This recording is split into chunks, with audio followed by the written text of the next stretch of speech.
salang na yung kanin sa ating ulingan. So, tara. Umpisa na natin magluto ng almusal. Simpleng almusal lang naman, gulay at saka pritong isda. Yung ating gugulayin, repolyo pa din kasi may natira pa akong repolyo. And lalagyan ko lang ng kunting manok. At saka meron din isda. Ayan, maliliit. Piprituhin ko na lang to. Binabad ko lang kasi matigas. Pinalangoy ko muna dyan sa tubig. Ang ating kanin. Mag-isa na tayo. Mag-isa na ako. Pinalagyan ng mantika.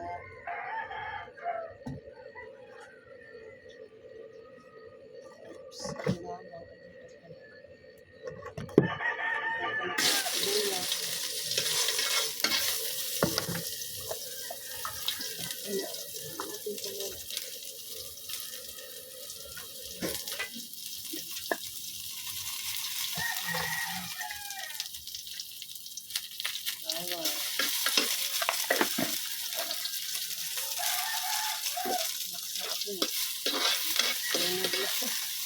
At kamatis.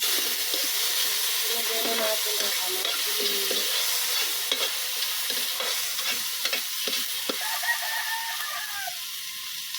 Ilagay natin yung konting milk.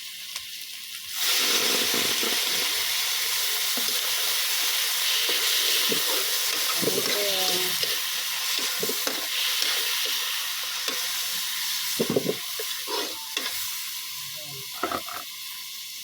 Relax na. Ating chicken. Konti lang. Ito lang yung pampalasa lang naman sa gulay natin.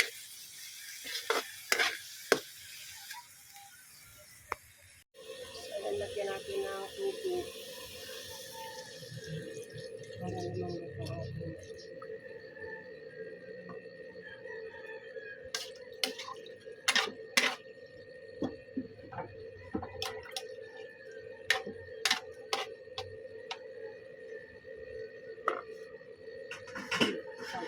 Tatakpan natin.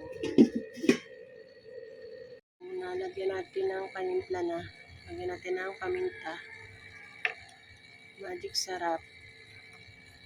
At asin. At mekos-mekos na natin.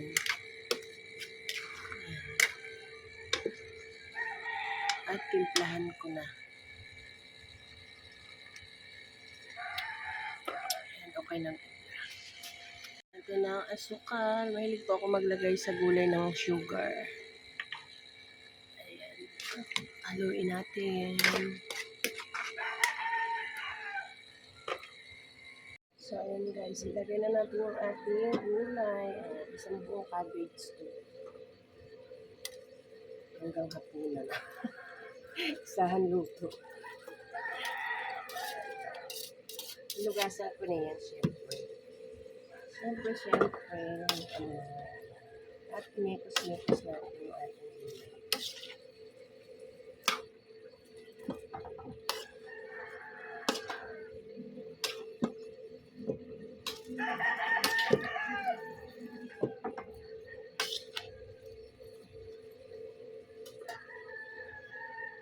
Yung ating gulay na repolyo, luto na siya.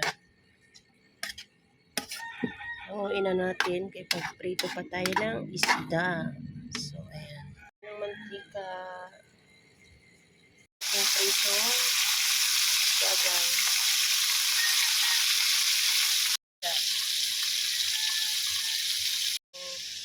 Ito yung last na prito. Ayan. Kain na tayo. Kain na tayo, guys. Ito yung aking kanin. Kain na tayo. Ito yung prito. Pamahaw.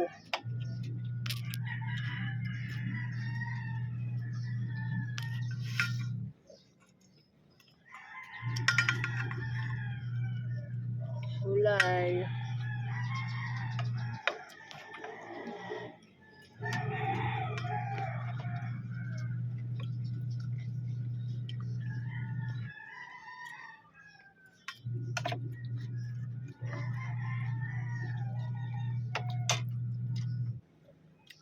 Crunchy yung ating gulay.